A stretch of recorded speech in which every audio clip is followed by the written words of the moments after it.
Ladies and gentlemen, it is absolutely going down tonight. Todd Boehly is in Barcelona having a meeting with the Barcelona hierarchies over there. Lots to talk about Frenkie De Jong. Are we going to hijack Frenkie De Jong? This seems mad. This Mercato is mad. There's going to be talks about Azpilicueta, Alonso, Raphinha. I'm losing my mind. I'm losing my mind. All right. Here we go, back again on the other side of the coin. Welcome back to the other side of the coin, ladies and gentlemen. This Mercato is crazy. I don't even know where to start from. I think today we're just going to have to freestyle. We're just going to have to go through the news, whatever comes up, because it is mad. The day started off with Ronaldo, how Ronaldo wants to leave, and we're apparently preparing a 13 to 14 million bid. Then it quickly escalated towards Frenkie De Jong, how we're going to hijack. Now we're talking about Azpilicueta, Alonso, possibly Raphinha. Todd Boehly's in Barcelona why would Todd Boehly be in Barcelona talking to Joan Laporta and whoever else out there in regards to Azpilicueta and Alonso, just on them? This is far bigger than that. I mean, there is some serious stuff going on, and I'm pretty sure we're going to get a resolution in regards to Raphinha. We're going to get a resolution in regards to Frenkie De Jong. We're going to talk about all of this, and let's get straight into this. We're going to have to take some big time favors today from PYS and Rashad as well. We're going to look through all of that. Fabrizio Romano too. We'll go through all of them. Just see if I can just launch that a little bit. Maybe just a tad more as well. Okay. Yeah, there we go. That's better. Okay, we'll start from where the day started. The day started from as I said, the Cristiano Ronaldo news. We'll get to. If you've missed that, check out the live stream. It's not that long, about 40 minutes odd. Right at the end, there was a Eunice cameo as well for 15 minutes where we talked about the Ronaldo situation. Do check that out. We'll touch on that a little bit here because there is so much else to touch on. So if you've missed out on the Ronaldo stuff, check out the latest video that's out. Okay, first of all, Raphinha's future should be decided in 24 hours. Barcelona have not made a suitable offer yet. This is from Nizar Kinsella. Look, there was a time where I wasn't really excited about this particular player, not because of his qualities or anything like that. He's a stupendous player. It was purely because of the drama that was happening with him and Deco and the fact that he wanted Barcelona so badly. But I'm slowly coming around it because a lot of people are telling me that, look, it's not that he doesn't want to come to Chelsea. He does. He's actually quite excited about it. But he's looking at Barcelona to see what they can do because his first preference is Barcelona. And if that's the case, I'm okay with that. As I've always said, I don't expect every player out there to have Chelsea as the first preference. But if you do end up selecting Chelsea, you better do your level best and you better commit to the football club. And I think this is the case that's happening with Raphinha, is that he's waiting to see what's Barcelona doing. And if they're incapable of putting out the offer for Leeds at the moment has accepted our offer, and Leeds have a deadline as well. Leeds have said to Barcelona, by tonight, you better come with the answer, because at the end of the day, we are the selling club. We have all the power what we want to do with the player. So if you're going to bring us the money, then you better bring it by tonight, or we've already accepted Chelsea's deal, and we've apparently already agreed personal terms with Raphinha. There is no way Barcelona are an absolute. I don't know what's going on with these economic levers. What money is going to come in? What are they going to be able to do with that money? Because they were previously already in the mud financially. So will they have to rectify all that situation? How are they linked with Lewandowski, Koundé, Bernardo Silva, Raphinha, Dembele, Azpilicueta, Koulibaly, Alonso? There is no way they're going to be able to do all of these deals. There is simply no way. So I find this absolutely mad. I think maybe there is a big chance now that we might possibly even get Raphinha on top of getting Ronaldo, which we'll talk about. But I can't picture how Barcelona are going to stump up that kind of money to Leeds to ensure they get Raphinha. And at the end of the day, Raphinha has everything lined up for Chelsea. So, look, Get ready. It's going to get mad. We've got Sterling in. I know it hasn't been announced yet. It will be announced. Don't worry about that. Quite possibly, Raphinha is just around the corner, so that's great. Okay, as the day moved on, ladies and gentlemen, as you can see here, Cristiano Ronaldo to Chelsea is now very serious possibility. We are waiting to see if Jorge Mendes brings forward an official proposal from Chelsea. Info, this is a Portuguese journalist that broke Fabio Vieira to Arsenal. I've been saying it. Check out the stream that we just did less than 12 hours ago. And Eunice was there as well. I'm so excited, so elated by this news. This is probably going to happen. We are the only team that's going to be able to offer what Ronaldo wants. There's no other team out there that's willing to do this. Definitely not no one in the Premier League, and I don't think he's going to try out anyone outside of the Premier League. He won't go back to Italy again. I definitely don't think it'll be Barca. Barcelona's linked with this guy as well. It's mad. There's no way Barca's getting this. Look, lots of in the nose, Man United in the nose are also talking about this, and there's some of them have even stated that Thomas Tuchel's approved this deal. If we can, as I said, Sterling's in the back. If we can add Raphinha and Frenkie De Jong, we're going to talk about Frenkie De Jong because that's the breaking news at the moment. And also on top of that, add Ronaldo. Look, it's mad. It's mad if all of that happens. In the midst of all of this, ladies and gentlemen, we've forgotten that at the moment, preseason's on. That's day 4 of preseason for Thomas Tuchel, and he's rocking the new tracksuit, looking great. This is one of the reasons why Todd Boehly is in Barcelona having a meeting at the moment. Barca want to complete Cesar Azpilicueta as soon as possible. Direct contact scheduled between the two clubs this week. Marcos Alonso will be discussed as well. This is from Fabrizio Romano.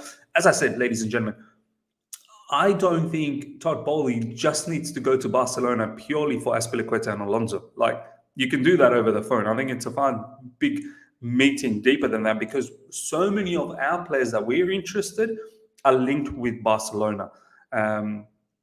Similarly, they want some of our players as well. So, look, Frenkie De Jong situation, which we'll get to, Raphinha situation, Dembele as well. Who knows? Who knows what sort of conversation? But in regards to Azpilicueta, I've already said I'm happy for Azpi to go. He's a club legend. He's a superstar. He's done everything. He's won it all. The thing that I will say, though, if Azpi goes, I think Koundé deal becomes a no-brainer. We would definitely need Jules Koundé. We needed Jules Koundé anyway because we need defenders. But with Azpi gone as well, which is another RCB / right wing back, more of I look at him as an RCB player. We need Jules Koundé. And Jules Koundé is another player that's linked with Barcelona. So if they're getting Azpilicueta, we better be in for Jules Koundé. Raheem Sterling has set his sights on winning the UEFA Champions League with Chelsea and competing for the Ballon d'Or. It's understood Sterling views Thomas Tuchel as one of the best coaches in the world. I mean, look, kudos to Raheem Sterling and his ambition if he wants to win the Ballon d'Or. 27, I mean, he could still possibly do that. He would have to have a stellar season, and if he's up for the conversation to win the Ballon d'Or, you best believe we're probably doing well as well. Look, I'm glad that he's got the ambition to win the Champions League. Can you imagine if we get Ronaldo, Sterling coming through, Raphinha, and we go for the Champions League one more time? I think Ronaldo would be elated as well, and the fan base will just lose their mind. Okay, in regards to De Ligt, ladies and gentlemen, what is going on here? Bayern are making a serious effort in getting this particular player, and apparently the player could get persuaded by this. But Thomas Tuchel really wants De Ligt and Frenkie De Jong. De Ligt and Frenkie De Jong are apparently best friends from Netherlands, and this is one of the players that Thomas Tuchel wants, and Todd Boehly wants to reunite both Frenkie De Jong and Matthijs De Ligt. Thomas Tuchel definitely wants Frenkie De Jong as well, so we'll get to that. But Bayern Munich had new contacts for De Ligt with Juventus.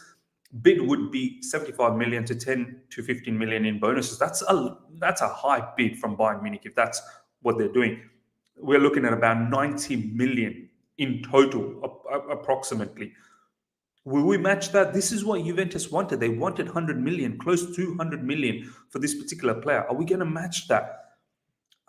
Look, we need defenders. That's where the gaping hole is. So let's see what happens if if we are going for Frenkie De Jong, and the reason is that we want to make sure that we get De Ligt, and don't forget we linked with AK as well. Are we building a Dutch team? Netherlands, Chelsea FC, happening just around the corner, which is mad. This is the footage, ladies and gentlemen. Todd Boehly in Barcelona, apparently having a meeting with their hierarchies over there. So interesting stuff going on. Todd Boehly lands in Barcelona and laughs at Barcelona reporters. So quite funny. There's Baghdad co-owner Baghdad Eghbali is also there. Here we go, ladies and gentlemen. This is the big news. Frenkie De Jong will be discussed in Boehly Barca meeting tonight. I'm super excited. I am super excited for this player. If we hijack this player from Man United, can you imagine all this time Man United have been doing their level best to get this particular player? We come in and sweep him off their hands. They would be devastated. They would be massively. And on top of that, if we get Ronaldo from them, oh my God, they would literally become the B word, which I won't pronounce. But yeah, you know what I mean. I've advocated for this player, ladies and gentlemen. I've advocated for this player. I believe he can be a 6, an 8, and a 10. He's a hybrid. He's so technically unbelievable. I've watched quite a lot of Barcelona games last season. I'm so surprised that Barcelona wants to let him go. But there's a bit of an issue here. One of the big reasons apparently he doesn't want to leave to Man United is Barca owes wages. Barca owes something around 13 million euros in wages to Frenkie De Jong. And Frankie's like, I ain't going anywhere until you give me the money. And right now, the other issue is apparently he's more excited about Chelsea because at the end of the day, we have Champions League. He doesn't want to go to Man United. They don't have Champions League. It's a backward move for them. 100%. This is what Man United fans need to realize. Your club is so severely in the mud. Ronaldo wants to leave because you don't have Champions League. Frenkie De Jong don't want to, join you guys. You're getting players like Malacia, Martinez. Martinez, sure, he was playing Champions League with Ajax, but Man United is an upgrade.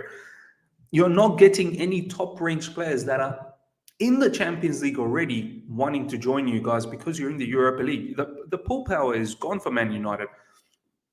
Frenkie De Jong is apparently a player Thomas Tuchel has liked from a long time. There's quotes that when he joined Barcelona, he was in tears or something like that because he wanted him in PSG. Look, for me, this guy would be an unbelievable deep-lying midfielder. If you want to call it a register, he would be a fantastic number 8 as well. Someone who can move from register position and transition into an 8 and then move into... He's unbelievable with ball distribution. His passing ranges are crazy. He can shoot from distance from midfield. He can pick out a pass, key passes. For me, this is what makes sense, a player like him. And then you have 2 really strong 8s next to him who can be box-to-box. This is why we're probably linked with Matheus Nunes, because he is going to be box-to-box. And on top of that, Matheus Nunes is very technical and excellent in ball distribution as well. So you can understand the philosophy that Thomas Tuchel is sort of trying to create in midfield. He wants ballers in midfield. Not to say Kante and Ruben Loftus-Cheek and all of those players, Jorginho and the likes, they're not ballers. But I think he's fed up of seeing Kante at times being in that final third. He loves Kante as in regards to his work rate off the ball. But with the ball at times when Kante finds himself in that final third, he's not clinical. Even Ruben Loftus-Cheek, he's not clinical in that final third with passing.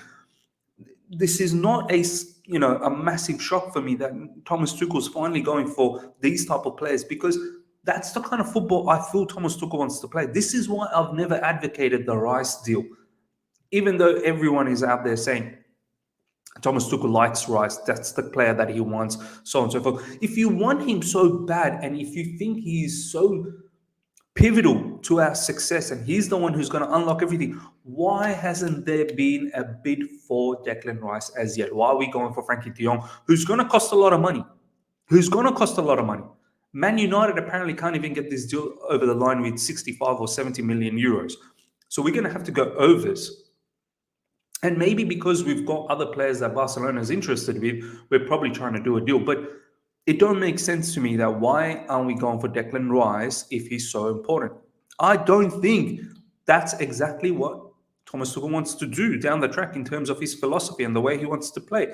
So, guys, this is now apparently getting serious. This hijack business of Frenkie De Jong, incredible, absolutely incredible.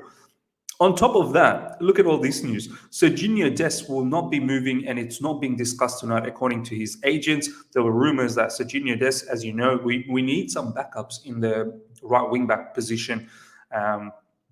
We've been talking about Jonathan Klaus. Serginho Dest was one of the names as well. Baghdad Eghbali has arrived. These are more footage. When asked, Todd Boehly, Frenkie De Jong, Azpilicueta, we're here to have a meal. If you want to have a meal, you can go to all-you-can-eat Chelsea, ladies and gentlemen. That's where you have a meal. But yeah, this is great, man. I mean, I love the fact how much of a hands-on worker Todd Boehly is. He ain't there just for meal. Look at all the folders and the files that he's carrying under his, under his arm over there with his hand. I mean, it's not just about having a meal. You know something big is going down. So, look, it's incredible. I just want to quickly showcase to you about Rashad Rahman, who's going through a lot of Barcelona news as well. Serginho Dest agents say the right back's name isn't on the table in the Barca-Chelsea meeting. Chelsea owner Todd Boehly is a great supporter of player swap deals.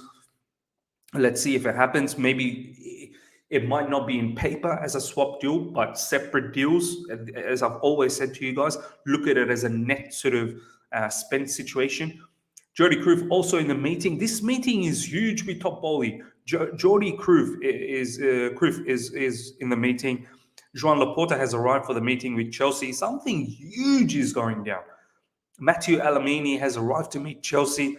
When Todd Boehly is there, you know this is serious now. Serginho Dest's possible sale could be among the topics in discussion between Barca and Chelsea. This is from Gerard Romero.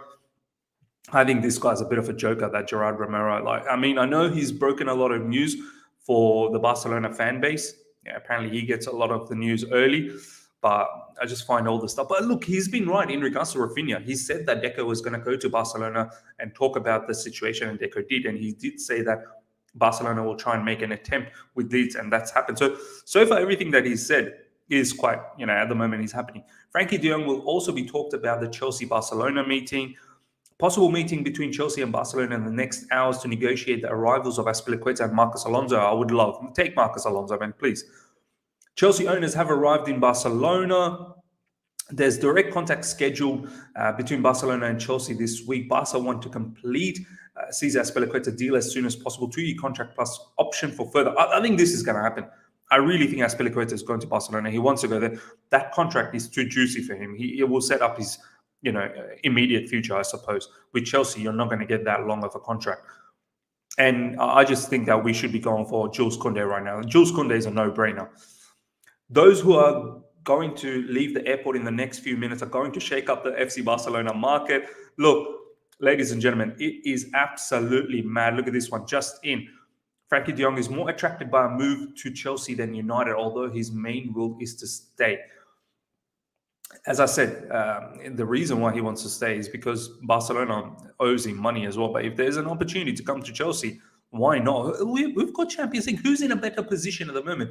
Barcelona or us? It's undoubtedly Chelsea Football Club. So yeah, that's all that is going down, ladies and gentlemen. It's mad. I can't even keep up anymore. I really can't. There's news about Ronaldo. There's news about Frenkie De Jong. There's news about Raphinha, Azpilicueta, Alonso, Koundé. Wow. Ladies and gentlemen, let me know how you feel about everything, especially in regards to Frenkie De Jong. Are you starting to see the links for Matheus Nunes, Frenkie De Jong, these type of midfielders? How you feel about that? What do you think about, what's happening with Declan Rice, Cristiano Ronaldo? Do you think we're going to get Raphinha? I think we probably will get Raphinha now. All sorts of stuff going around, ladies and gentlemen. Hope you guys have enjoyed this madness. Smash the like button if you're here for the first time. Subscribe. Hit the bell notification to stay in touch with all my content. The live tomorrow will be another mad session. So wait for that. Until next time. See ya.